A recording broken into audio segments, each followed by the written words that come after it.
Desse Outubro Rosa, e claro que é especial, mas todas as pautas hoje aqui no programa e o nosso conteúdo voltado para isso. Mas a cara do Você Bonita, né? Realizando aí de uma forma que tenha todo o conteúdo que faz parte do conteúdo do Você Bonita.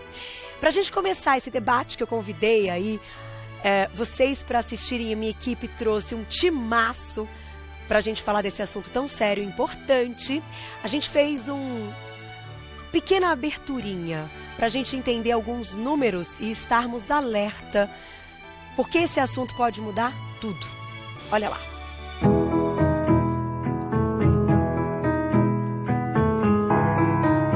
O câncer de mama é uma doença consequente da multiplicação de células anormais da mama, o que resulta na formação de um tumor. Ele é o tipo de câncer mais comum entre as mulheres no mundo e no Brasil representa 25% dos novos casos de câncer. O diagnóstico da doença traz incertezas e medos, principalmente relacionados à autoestima. Além das mudanças que ocorrem com o tratamento, como a perda de peso e queda de cabelo, a mulher ainda perde um dos órgãos que está mais relacionado com a sua feminilidade. O câncer de mama é uma doença cruel que atinge cerca de 57 mil pessoas no Brasil por ano. Fazer o autoexame e a mamografia rotineiramente podem ser métodos simples e eficazes de prevenção. A campanha Outubro Rosa surgiu em 1990 nos Estados Unidos e, desde então, vem ajudando na prevenção e controle da doença. Passar por um câncer não é fácil. Cada pessoa descobre por si só como seguir adiante. Não há uma receita única a ser seguida, mas é sempre importante estar cercado de amor, carinho, compreensão e pessoas queridas.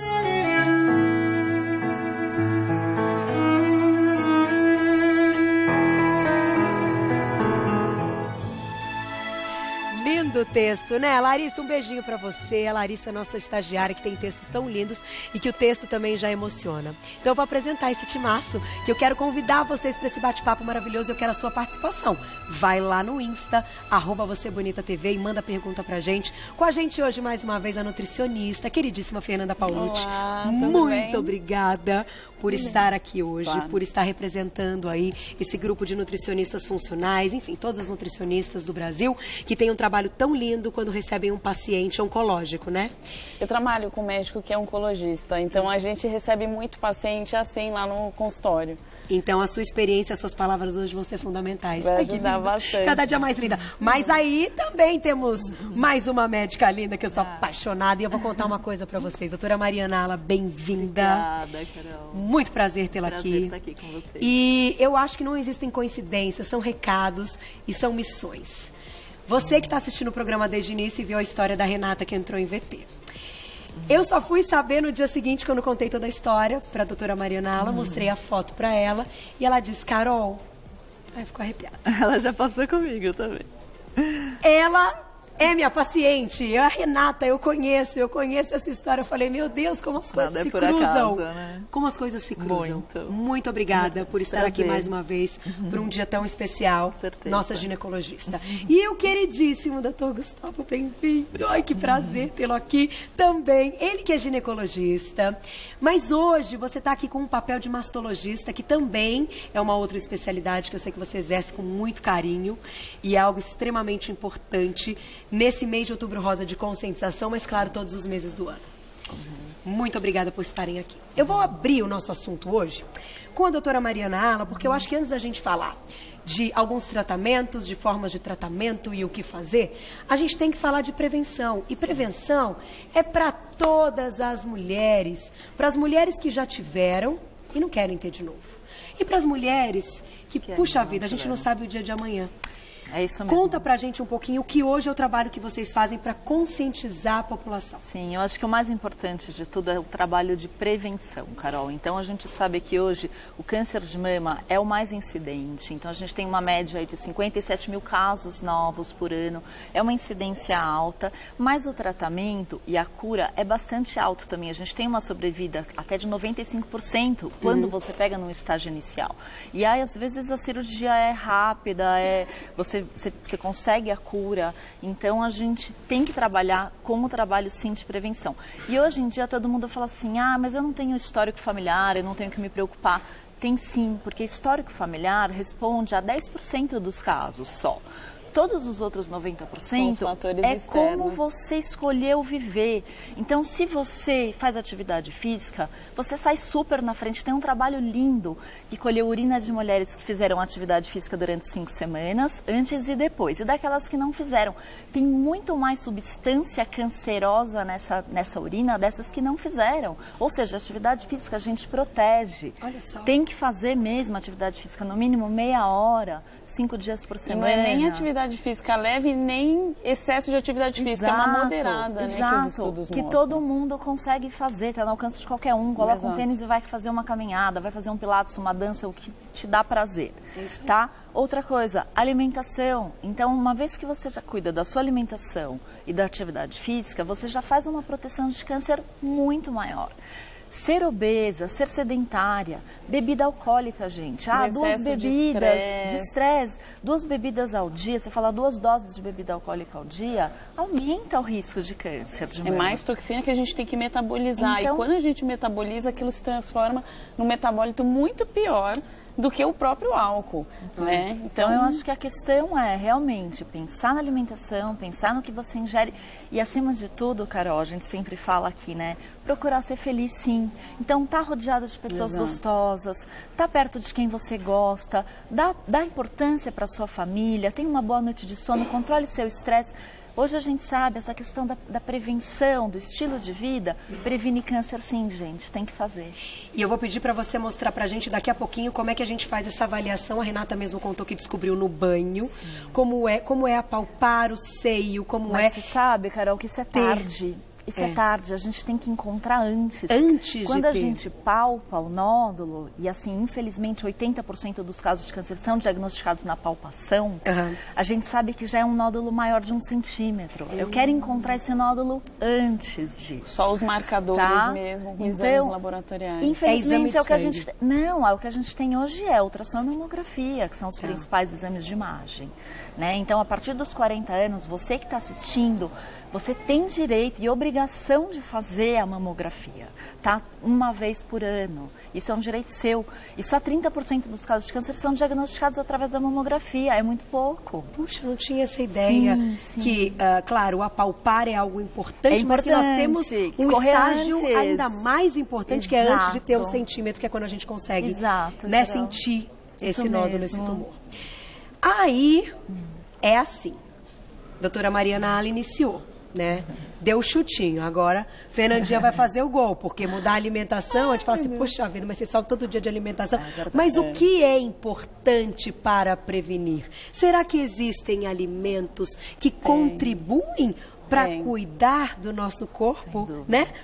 Só ingerindo esses alimentos? Tem muitos alimentos, a maioria deles são vegetais, não são de origem animal, então todos eles têm fitoquímicos, substâncias que têm ação anti-inflamatória, antioxidante. Eu não gosto de usar a palavra antioxidante porque ela é muito limitada. Quando a gente fala de fitoquímico, a gente fala em mudança, né, no perfil nuclear da célula. Então eu consigo modular aquilo e até evitar a replicação celular. Olha... Tá? Então eu não gosto de falar muito o termo antioxidante. A gente tem uma mesa linda que os meninos vão mostrar para vocês. Olha só quanta coisa tem nessa mesa. O que você quer começar citando aí? A primeira coisa que eu acho que eu queria falar desses alimentos é que a gente tem que tentar comprar e escolher alimentos orgânicos, tá? Esse é o primeiro ponto. Por quê? Porque hoje já se sabe a correlação fortíssima desses agrotóxicos, porque o Brasil não tem controle, né? Usa uma quantidade absurda e ainda usa agrotóxicos que não são permitidos lá fora. E aqui é liberado. São 10 quilos de agrotóxico por ano. Exato. Que cada ser humano aqui dentro do Brasil consome. É uma coisa absurda. Então hoje já está totalmente ligado essa coisa, já se sabe, do uso, do consumo excessivo de agrotóxico com alteração nuclear, do nosso cromossomo. Tá. Então a gente também inibe genes que protegem a nossa célula. E eles causam também alteração que faz a replicação. Então, primeira coisa, alimentos orgânicos. Ai, Fê, mas é muito caro. Hoje já se tem lugares aqui em São Paulo que vendem produtos orgânicos a preço de custo. Quando você compra direto do produtor, eu compro na minha casa, sai um preço totalmente justo, totalmente diferente. Depois você conta pro pessoal conto, sim, na sua rede social.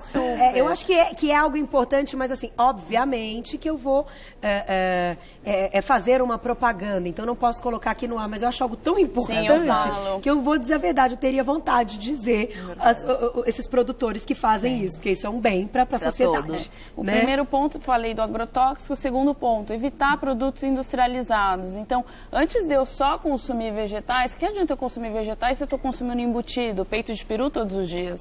Se eu estou excedendo em derivados de leite, né? Então, produtos que são industrializados, a gente tem tanto os fatores de embalagem, que influenciam, como disruptores endócrinos, então eles vão ativar a parte hormonal, né? A gente tem a questão dos aditivos e conservantes e a gente tem substâncias ali que em conjunto vão acidificar o nosso meio. Veja, alcalinizar vai acidificar. Quando eu falo nessa coisa de acidificar, que fique muito claro, não são alimentos com teor ácido, tipo um limão, eu não posso comer. Limão alcaliniza. Pelo contrário, então assim, os vegetais, eles alcalinizam. O que acidifica são esses outros alimentos industrializados, excesso de proteína, aditivo, conservantes, o próprio agrotóxico, que aí sim vai acidificar os lácteos, que aí vai comprometer o pH do nosso organismo. Daqui a pouco a gente vai passar mais um pouquinho na mesa para ver os elementos que você trouxe e, claro, entender para quem está fazendo o tratamento se precisa tirar alguma coisa da alimentação. Mas o Marcelo me contou que já tem perguntinha para o Dr. Gustavo. Vamos colocar na tela, olha lá. Quem escreveu pra gente? Carla, um beijo pra você. Retirei um nódulo de fibroadenoma no seio. 3 meses depois, apareceu no outro seio. Devo retirar novamente? Doutor Gustavo, conta pra gente. Vamos falar um pouquinho a respeito aí da doença quando a gente tem o diagnóstico, quando encontra alguma coisa. Ok. Bom, o fibroadenoma ele é um nódulo benigno, é um crescimento excessivo de uma parte da mama, do ducto, eu vou até mostrar daqui a pouco, e ele não vira câncer. Então ele é um nódulo benigno e quando existem algumas condições em que ele deve ser retirado. Então quando ele cresce muito rapidamente, quando ele atinge grandes dimensões, acima de 3 centímetros, ou ele causa algum desconforto na paciente. Então ela retirou um nódulo e surgiu de forma muito rápida no outro seio. Então no mínimo esse nódulo ele deve ser investigado. Se for submetido a uma biópsia, uma punção e confirmar que é um nódulo benigno, e dependendo do tamanho desse nódulo, ele pode sim ser apenas acompanhado, que é a conduta hoje mais utilizada nesse tipo de lesão. Olha, é bom saber disso. Então, não são todos, né, que precisam. Só para a gente ilustrar, eu trouxe aqui uma mama. Olha lá que legal. E a gente mostra como é uma mama por dentro. Então, aqui a gente tem um cisto, que é uma bolinha de água, que às vezes muita gente confunde. O cisto, que tem um conteúdo líquido, do nódulo, que é um conteúdo sólido. Então, aqui a gente tem um cisto, aqui a gente tem um conteúdo mais sólido e... Dentro do conteúdo sólido, você vai avaliar as características desse nódulo. Ele é margens irregulares, ele faz sombra, ele cresceu de forma muito rápida. Isso faz a gente pensar em algo maligno. Ele é bem delimitado, está estável já há algum tempo, faz a gente pensar no fibroadenoma ou outra característica de nódulo benigno. Então, pode ser que ela não tenha que retirar. Provavelmente não. Não precisa. E deixa eu aproveitar e fazer uma pergunta para o Dr. Gustavo, já que ele está com a palavra, que é o seguinte. Eu sei que você é marido, né, é pai. Como homem, às vezes a gente está aqui conversando com o programa e parece que nosso público é só feminino, né? E não é. Né? Quando a gente fala de saúde, a gente está envolvendo aí homens e mulheres. O câncer de mama, então, que tem essa maior incidência, que crescem os números todos os anos, é um câncer feminino, muitas vezes, na sua maioria, claro, em praticamente todos os casos, mas homens também podem ter, né? Que eu já ouvi alguns casos, li a respeito disso. Mas como homem, não como médico, diga qual o papel do homem neste momento, neste mês, como os maridos, né, meus queridos meninos que estão aqui, os namorados, os irmãos, como é a postura desse homem para ajudar essa mulher muitas vezes num combate e até mesmo numa prevenção? Muito bem, Carol. Então, assim, o homem ele tem papel fundamental, porque a mulher ela precisa ser encorajada a realizar os seus exames de rastreamento para um diagnóstico precoce do câncer de mama, como a doutora falou. Então, a mulher que ainda não fez a sua prevenção com a mamografia, com a ultrassonografia, até também falando sobre o câncer de colo, com o Papa Nicolau, esse homem ele precisa encorajar. Então, muitas vezes, há aquele papo que a mamografia dói, machuca, mas isso não é motivo para que você deixe de diagnosticar um câncer precoce. E ainda um outro parêntese é que muitos homens conseguem diagnosticar a lesão palpável na mama da mulher. Então, eu tenho um casal de amigos, ela descobriu um câncer de mama super jovem, aos 32 anos, e ele que descobriu, palpando, e ele falou, nossa, tem alguma coisa aqui de estranho, correu, fez exames. Então, o papel do homem eu acho que é duplo, né? Tanto em autoexaminar, examinar a mulher, como encorajar a fazer os exames. E estar ali atento. Atento. Porque esse homem que estava atento, muitas vezes os homens acabam, né? Enfim, a gente sabe que todo mundo tem uma vida muito corrida e às vezes estão até num momento ali que não é esse momento, que é um momento ali, enfim, a dois e tal, mas que algo pode acontecer numa situação como essa. Exatamente. Eu diria até triplo, porque depois do diagnóstico, o parceiro ele tem papel fundamental na adequação dessa paciente ao tratamento, encorajando, dando força, mostrando que a questão estética ela vai ser reconstruída e que vai dar tudo certo, que é passageiro. Eu sempre acolhimento, o acolhimento. Então, acho que... Amor, né, carinho? E esse pensamento positivo, Carol, é muito verdadeiro, porque o que eu tenho visto hoje é que as mulheres olham para suas mamas com a seguinte sensação. Hoje, inclusive, esse pensamento não é meu, é da professora Christiane Northrup, que é da Universidade de Boston. Ela, inclusive, quem quiser ler um pouquinho mais, ela tem uma visão da mulher muito bonita. E o que ela fala é assim, olhem para suas mamas como uma parte do seu corpo que te dá prazer, uma parte do seu corpo que vai dar vida para o seu filho, que vai alimentar o seu filho e que tem tudo a ver com a sua sexualidade. Hoje as mulheres olham para sua mama assim, ai meu Deus, hoje eu não tenho câncer, mas amanhã eu posso ter. Porque 10% das mulheres têm câncer. Então, se a gente contar 10 mulheres aqui, vai ser eu. Então, eu acho que é isso que a gente precisa tirar da cabeça, sabe? É olhar um alerta, mas também com amor. Sim, o alerta é importante, mas a gente tem que olhar para o corpo com amor. E com pensamento positivo. Exatamente. Não dá pra gente achar que a gente vai ter tudo que tudo vai acontecer. É isso. Vamos então entender um pouquinho a respeito da alimentação que eu comentei com vocês há pouco. A mesa tá ali bonitona. E eu não tô vendo alguns elementos. Por exemplo, não tem pão, não tem macarrão de trigo, não tem nada que tenha glúten nesta mesa. A minha pergunta é direta e reta.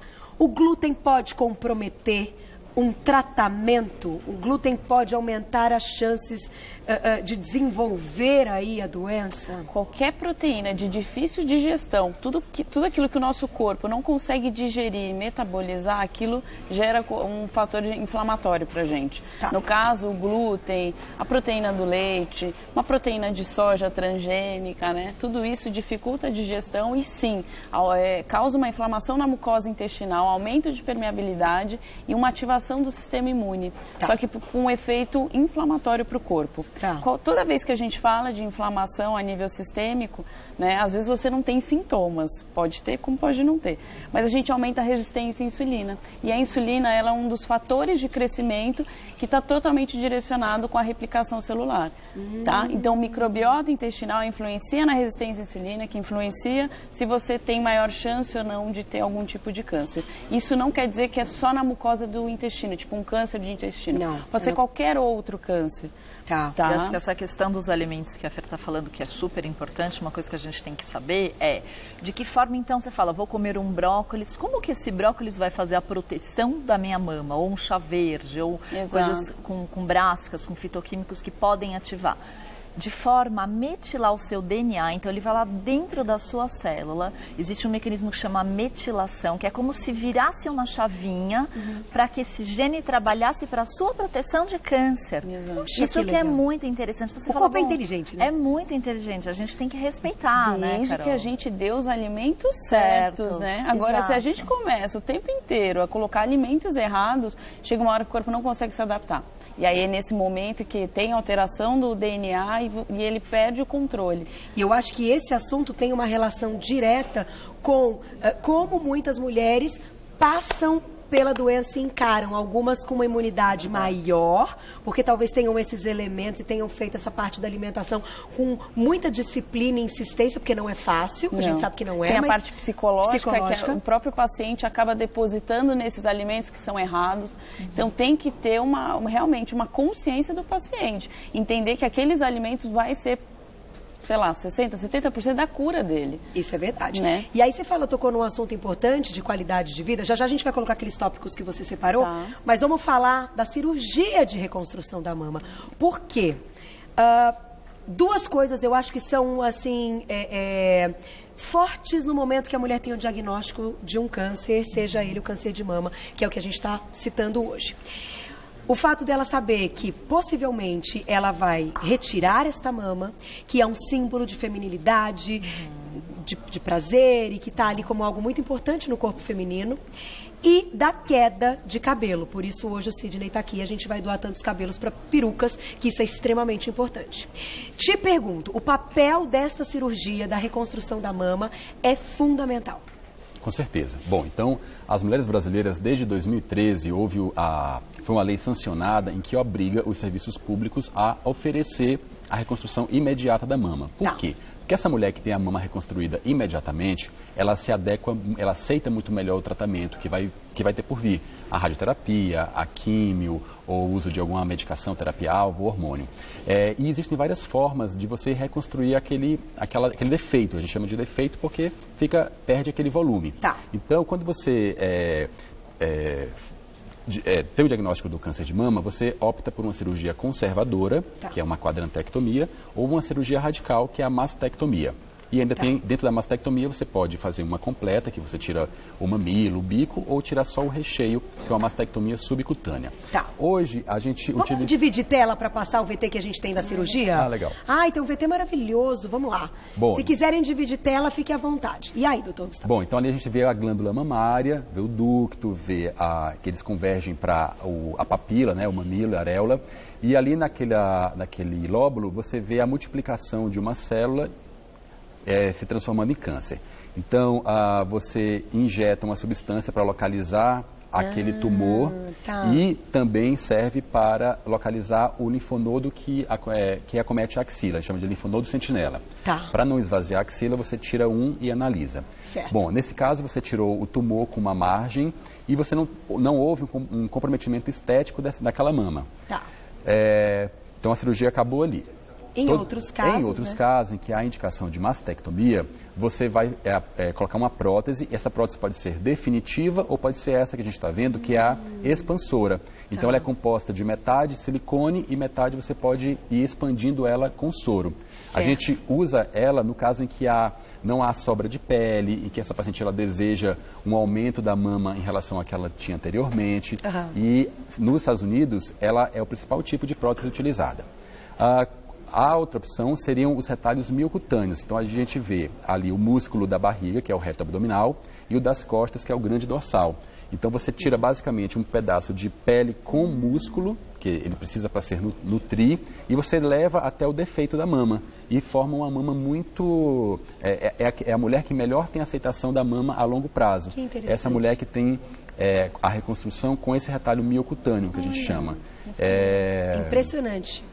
Que são enxertos, digamos assim. Enxertos. Que são retirados de outras partes para ser levado até aquele defeito. Isso aconteceu com a minha amiga, porque pode ter uma rejeição. Pode. Como qualquer outra prótese, e a pouca pele que fica muitas vezes deixa aquela região muito sensível, né? Exatamente. Então, esse lance do enxerto é algo que hoje vocês descobriram e estão usando muito bem, parabéns, porque realmente a chance de ter rejeição é muito menor. Exatamente. Né? Da pele. Então, o segredo do enxerto é ele estar bem nutrido. Então, por isso que você, ao realizar a retirada daquele tecido, né, daquela pele com músculo, ter a noção de que os vasos estão bem, que não estão comprometidos e que vai gerar uma boa aderência à região do defeito. Só fazendo parêntese que, às vezes, na mastectomia, vamos mostrar. Você pode fazer a areola que foi retirada de várias formas. Então, existe a opção de fazer a tatuagem, existe a opção de fazer a retirada da pele da vagina, ou da orelha, ou até da mama que restou. E uma outra opção que às vezes a paciente já está cansada de cirurgia, não quer mais fazer nenhum procedimento, e existe uma prótese que é colada na pele. Gente, deixa eu mostrar e ela aqui. Dura até uns 3 meses. Eu nunca vi, olha que interessante, é muito natural. Eu achei interessante trazer para a pauta. É perfeito. E ele faz de acordo com a tonalidade da areola contralateral. Então, que trabalho bonito. Às vezes o paciente é diabética ou tem alguma contraindicação a fazer uma nova cirurgia. E isso muda tudo também. Essa coisa da reconstituição do estar normal para a mulher mexe tanto com o psicológico, e o psicológico está totalmente também relacionado com o sistema imune. Então, você, né, proporcionar essa identificação com o real... chance maior de cura. Né, é fantástico. Maior chance de cura. As mulheres, então, aqui no Brasil, têm o direito de entrarem na cirurgia para retirada do tumor e saírem da cirurgia com uma prótese. Com uma prótese, com a Isso reconstrução. é direito, isso tem no SUS, isso é lei. Então, meninas, vamos ter a exigência, a lei tem que ser cumprida. Se é lei, as mulheres precisam sair dessa cirurgia já com essa reconstrução feita. Muito importante essa sua informação.